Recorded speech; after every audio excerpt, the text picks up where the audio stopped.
இன்றைக்கி நாம் பார்க்க போகிறது கேரளாவில் ஃபேமஸான ஒரு ஸ்நாக் பழம்பொரி. இதைத்தான் நம்ம இன்றைக்கி செய்ய போகிறோம். இதுக்கு தேவையான பொருள் வந்து ஒரு பழுத்த நேந்திரம் பழம், அதை எடுத்துக்கோங்க. அதுக்கப்புறம் ஒரு அரை கப் மைதா ஒரு அரை கப் எடுத்துக்கோங்க. அதுக்கப்புறம் ஒரு 1/4 கப் அளவுக்கு அரிசி மாவு,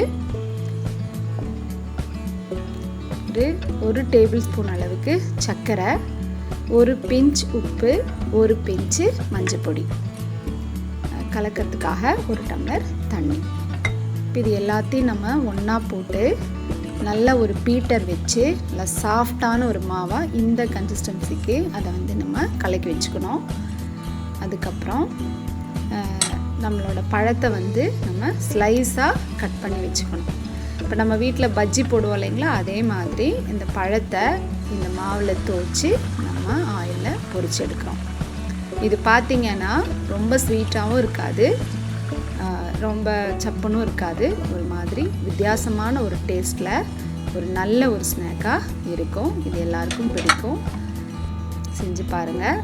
இந்த வீடியோ உங்களுக்கு பிடிச்சிருந்தா லைக் பண்ணுங்கள், ஷேர் பண்ணுங்கள், ஹாப்பி குக்கிங் சேனலுக்கு சப்ஸ்கிரைப் பண்ணுங்கள். தேங்க்யூ.